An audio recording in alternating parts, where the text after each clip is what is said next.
So Beetlejuice. This has been 36 years in the making to get to Mm, the release of this movie. Now, they've been working on a Beetlejuice sequel pretty much since the first film came out. Tim Burton has gone through many iterations of what a sequel could possibly look like. At one point he was going to make a movie called Beetlejuice Goes Hawaiian. There was another movie that was going to be Beetlejuice Out West, something like that. They just went through a lot of iterations but could never really land on a story or an idea. And then of course, obviously the actors, Michael Keaton most notably, they just got busy. Michael Keaton became Batman, became a really huge superstar after the release of this movie.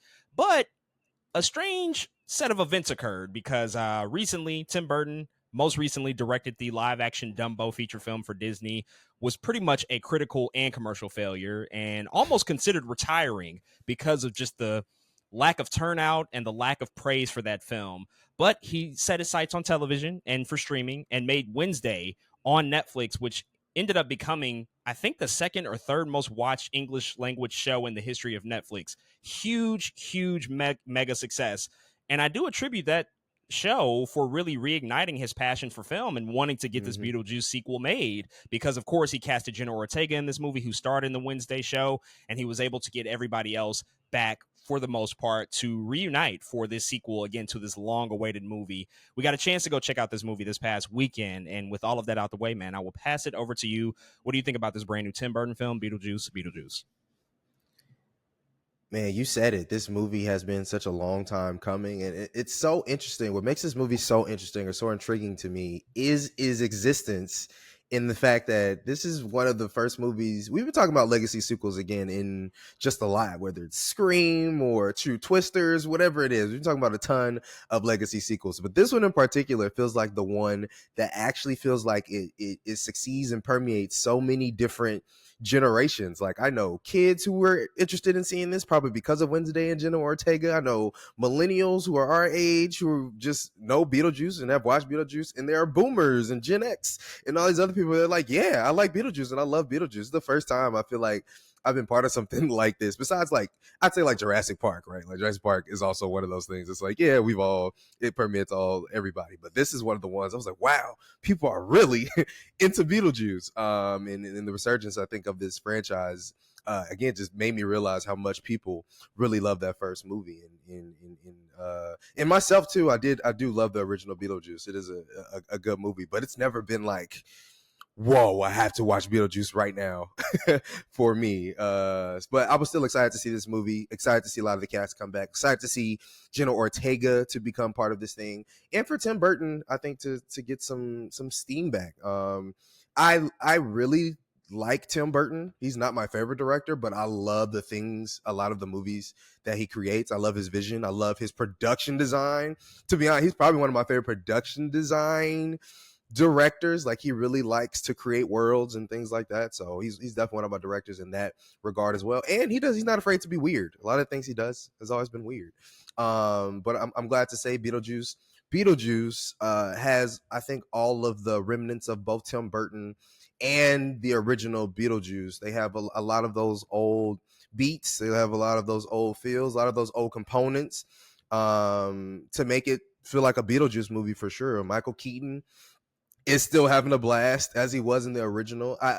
There's something about him in this movie that feels different though. Like, I think his accent is slightly different, or he sounds a little different, and that could just be, again, he's older, he's a different actor now. That just is what it is. Maybe he couldn't recreate 100% that old voice, but I think he is what makes this movie still work, no matter what's happening in the film. He's able, I think he was able to keep this film afloat for me, because it's funny, in the weird things that were happening, again, particularly surrounding Beetlejuice, the character himself, was a good time, and it allowed me, I think, to enjoy the film. My problems with the film, to be honest, is the amount of villains in it. There's a lot happening here. Like, there was like too many characters on the villain side in this film. There's a whole thing with Beetlejuice and a storyline with an ex-wife, that thing. Too much happening. They were adding too many cooks in the kitchen, I think, in this film, and it made it for a, I don't know, just a very just a two packed up a film, man. There's another storyline that deals with Jenna Ortega's character and somebody else that I think I like that storyline better. I was okay if that was the only storyline, but unfortunately, again, they felt like they had to include too many things in order to get this thing to work, and I don't think that's the case. But that's one of the things that definitely detracted from the movie for me is having just one or two too many characters. All the recurring characters are great. I still love Winona Ryder doing what she needs to do. Catherine O'Hara, now every time I see her, I think she's Moira from what's the TV show? Oh, Schitt's Creek. Schitt's Creek. Like every time I see her now, that's like all I can think of. It's like, oh, look, it's Moira. Even though, of course, she's in the original Beetlejuice, but now she has just done other things since. And I'm like, no, you're Moira. Even though I know exactly what character you're playing. But overall, I think a fun outing at the movies. Doesn't quite hit the original Beetlejuice though. It does what it needs to do, I think, for people to enjoy this film. Again, Michael Keaton's having fun, Jenna Ortega's doing great, Winona Ryder's doing great. The story is okay. There's a couple things it's trying to do that I enjoy, but again, I was some of those other characters was just took away from what was happening too many times for me. But man, bombastic time, a lot of laughs. Beetlejuice was fun. It was fun. So the original Beetlejuice, staple of my childhood, and Tim Burton as a director always has been a part of my life. Most notably because of the Batman films. I've said before on this podcast that the Michael Keaton, Tim Burton Batman movies, Batman in 1989 and Batman Returns, are the seminal Batman depictions and interpretations of that character for my lifetime. And outside of that, his other films growing up always were staples of my childhood, whether it was Pee-wee's Big Adventure, Beetlejuice, of course, and then other films that he would go on to do later, like Mars Attacks or Sleepy Hollow. These are films that I've just lived with for such a long time. So Tim Burton was honestly one of the first directors, along with a couple of others, but one of the first directors that I knew was a director, that I was actually aware there is somebody behind the camera who has a vision and he's bringing a world to life. And he is one of the most visionary and one of the most distinguished directors in terms of iconography. There's really nobody else like him. He's pretty singular in how he brings his characters to life, his stories, and ultimately his originality. And the fact that the original Beetlejuice movie in 1988 worked as well as it did, a completely holistically original creation, is pretty much a miracle in Hollywood. The fact that that movie even works and it still resonates all these years and all these generations later. And the fact that it has been able to transcend multiple generations and create this massive amount of hype for the sequel that's coming nearly 4 decades later, it's pretty astounding. It's really something that almost never happens in Hollywood. So there was a lot of anticipation coming into this, but to be honest, as a person who's not necessarily a fan of legacy sequels and hasn't really been touched by too many of them, with a few notable exceptions, I was skeptical about this. And also, just transparently, Tim Burton's recent run, just the past few years, has not been his greatest output, and I think that Dumbo movie was a huge, massive disappointment. And Wednesday was a pretty good series, but it was still a TV show at the end of the day. I wanted to see what he can do on the theatrical side. And after seeing Beetlejuice, I'm happy to say that it's a pretty good movie. And it actually exceeded my expectations for what I thought it could be, because this could have been a complete train wreck. This could have been an absolute terrible worst case scenario of what a legacy sequel could be. But I think a lot of the ingredients that are brought back here work. And it's mostly because of Tim Burton. And I think another reason that they haven't made a sequel for nearly 4 decades is because nobody else can make this movie except Tim Burton. So you have to have him behind the camera, and you also have to get all of the actors and the principal cast members and all of the filmmakers that he trusts to make this movie. And I think that really shines through in this film. And I definitely felt sort of a reigniting of his passion for movies and for movie making, which I haven't felt for quite a while in a lot of his films. And I felt like maybe some of the studios that he worked with kind of really bogged him down, and he relinquished some of the control that he used to have. And he ultimately, kind of allowed studios to really just run with their own visions. And I don't feel like he's really there anymore. I really feel like he's back in the driver's seat, because everything he does here calls back to all the things that you love about him as a filmmaker: practical sets, practical characters and costumes, realistic designs, very goth-like design, structure, and fantasy, leaning into those high fantasy elements, the spookiness of it all, the comedy, the sexual undertones, some of the violence that gets thrown into his movies. He's able to blend all of these things just so well. And he's really, I think, a really talented filmmaker when it comes to those different things. And ultimately, when I just look at his whole career, I mean, he has one of the most fascinating careers in Hollywood. He has a lot of heat behind what he's done. He has made some absolute bangers. Yeah. And I think coming back to make this sequel that people have wanted for such a long time, it kind of caps off, I think this legacy sequel craze that we've been in. We've seen a lot happen, but when you're thinking about Michael Keaton, who's been on a great run for the past decade, and you think Hmm. about Tim Burton sort of returning to form, this is a great way to do so. And I think that this movie mostly achieves that. I laughed, I had a good time. The soundtrack is tremendous, as you would expect. But what I most love about it is the fact that as a legacy sequel, which this is a weakness that a lot of other ones have, it does not go for cheap thrills. It does not go for cheap callbacks. It doesn't do Hmm. anything that you've already seen before. It doesn't recreate sequences. There's no cheap cameos in the movie. Like, everything is done with intention. Everything is done with the idea that we're making a true sequel here. We're not just back to replay the hits from the first one, which I think a Yeah. lot of movies just do these days, where it's like, what happened to the actual sequel movie? We don't really get those anymore. And I felt like that this was an actual sequel, and I really, really appreciated for that. Not a perfect experience by no means, and by no stretch, as much as I did enjoy it. This is an overstuffed movie. There are way too many characters, way too many plot threads and plot lines, and the third act of this movie is absolutely bonkers. A lot of it you can enjoy, but a lot of it is just due to the fact that there's just so much happening because they've set up so many characters and so many plot lines. All of that Hmm. stuff is just not really cohesively working well. Most notably is Monica Bellucci's character. You sort of alluded to her.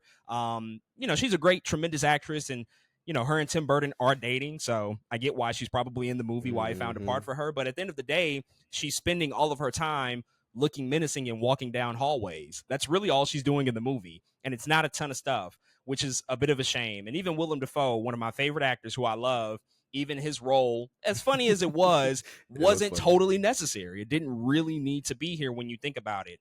I did love the stuff between Jenna Ortega and Winona Ryder. The mother-daughter relationship and aspect to their stuff was really great. Michael Keaton, I loved what he did. He's 40 years older, so he's not going to be the same character that he was 40 years ago. And I do think that they probably introduced him a little bit too early, but they do the same trick that they did with the first one. They reserve a lot of his appearances. You don't see Beetlejuice a ton, only when it's absolutely necessary. Probably one of the greatest uses of the one F-bomb rule that you get in a PG-13 movie that I've seen in recent memory. It Hmm. was really, really great.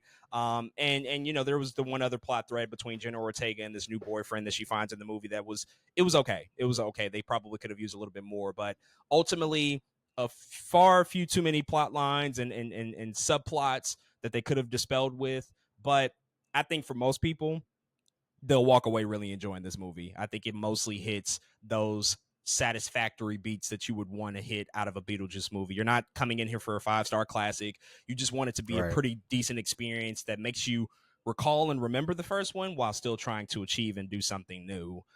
But we've talked a little bit about just the transcendent nature of this. This movie is a gigantic success. It's enormous success. In the opening weekend already, it has opened to $111 million domestically at the box office, which represents the second largest opening in September in cinematic history. It's only behind 2017's It movie.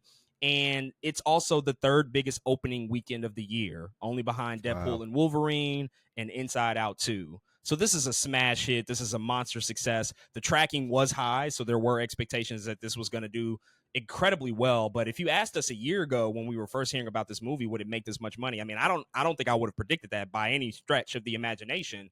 And we kind of talked a little bit about it last week, but what do you attribute to that? I know you spoke a little bit about just like multiple generations really latching on to Beetlejuice, but I said last week this movie has not had a sequel in 36 years. It's not like we've been getting Beetlejuice 4, 5, and 6 to hold us Yeah. over all this time. It's only really been one movie. There's been some spin-off stuff, some cartoons and merchandise and some shows at theme parks, things of that nature, but they've really been able to maintain this hype and success for this movie, really just based off of the strength of the original film that came out generations ago. So what do you attribute just to the success of this movie and ultimately how far could it go? How successful could it be from a financial standpoint?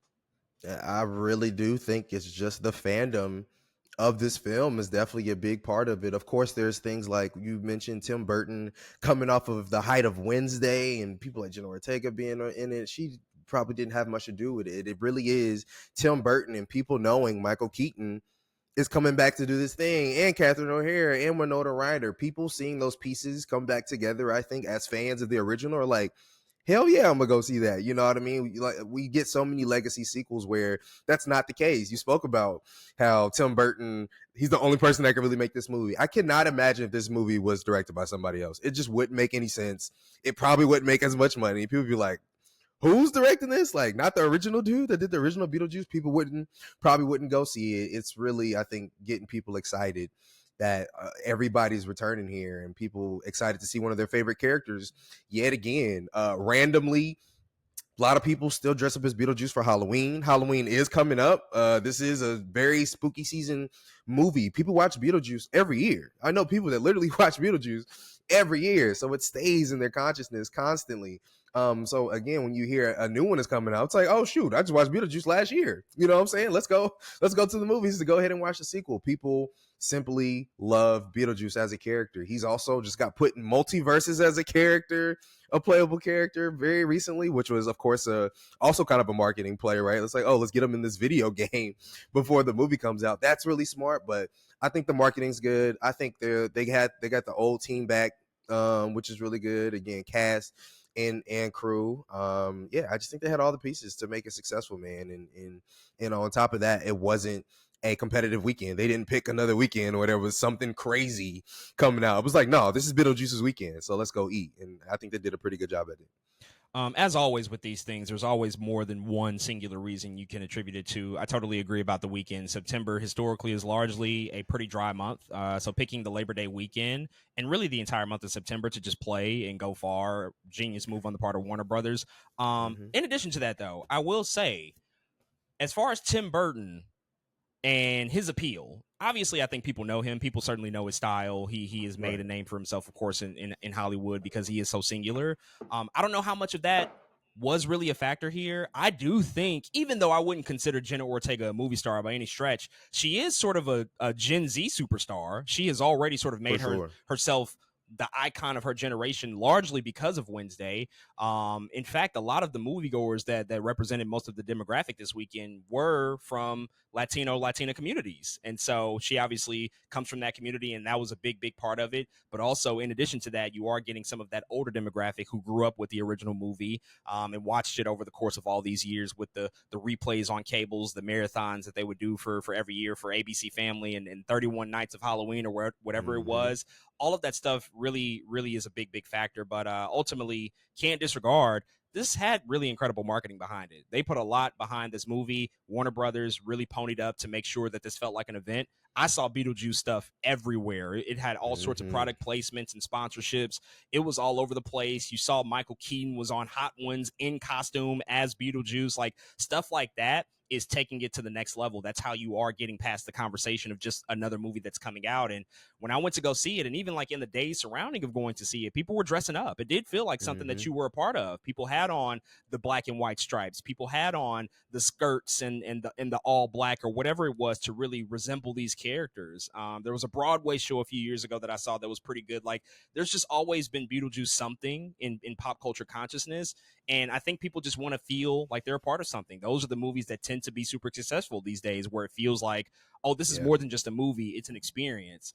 I also find this interesting. I don't have anything to back this up, but I'm noticing, and we'll talk a little bit more about this with the box office in a bit here, but the movies that were the most successful, I think really in the past couple of years, have always had really great merchandise tied to them from the movie theaters themselves. These popcorn buckets and how they've taken off has become a big thing. But if you think about the movies that flopped this year, like The Fall Guy or Furiosa, there weren't any popcorn buckets. They didn't have any of that stuff tied to them.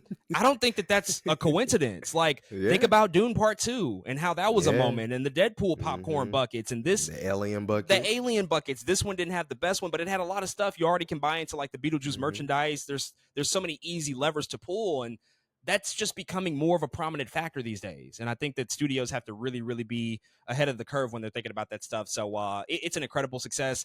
I'm gonna just say it here right now because there's really no competition for this movie in particular in September.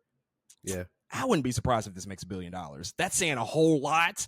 It has a Damn. long way to go to get there. I just wouldn't be surprised. I really would not. I think that this could be a shocker in that respect. The only thing really working against it is that it's not playing as huge internationally as it is domestically. I think that that's the Mm. one thing that might prevent it from doing so. So it Mhm. might actually get a little bit closer to 6, 7, maybe even 800 million worldwide. But I Mhm. don't know. I think word of mouth is going to carry it pretty far. Tim Burton has made $1 billion before at the box office. Alice in Wonderland, which came out in 2011, 2010, They made a somewhere around Billy. there. Yeah, it Wow. did.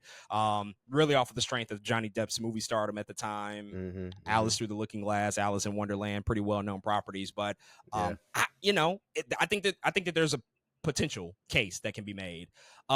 Quickly before we move on, just something random out of nowhere on the spot. Do you have like top 5 favorite Tim Burton movies? You don't have to rank them, but like out of his entire filmography, because he's made I think now 20 movies with Beetlejuice, and Mm. he's had a career Mhm. that's lasted like almost 40 years now. Do you have a top 5 favorite movie list from his filmography? Man. Batman 89. Uh, Batman Returns. Of course. Those are my easy two. Let's do let me think here. Let's do I Corpse Bride is fire. That's really good. Uh Yeah. yeah, Corpse Bride is fire.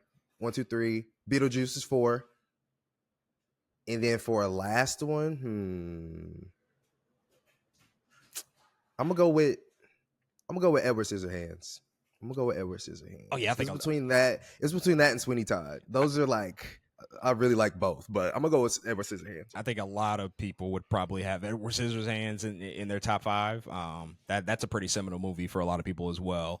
Yeah, For me, yeah, Batman 89, of course, Batman Returns, which is an overhated movie, and movie's great. I think it's one of the greatest depictions of Batman, Catwoman, Penguin, like in like ever. I think it's just it's Yeah, genius, honestly. it's And comic booky.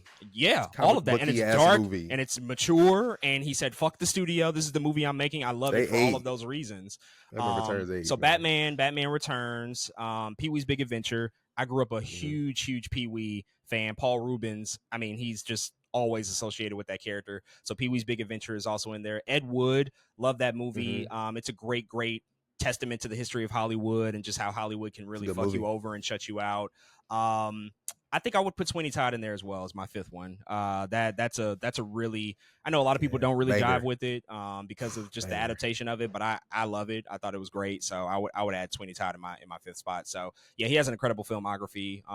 Really, the first like 7 or 8 movies are just a smoke Yeah, show. he was cooking. He was just He was cooking. ridiculous on a Yeah. role that can be rivaled with anybody. But yeah, happy to report I enjoyed Beetlejuice. I know you enjoyed it as well. I think a lot of people will walk away enjoying this movie. So, folks, those are all of our thoughts on the long-awaited Beetlejuice sequel, Beetlejuice. If you've checked it out this past weekend, definitely hit us up and let us know what you think.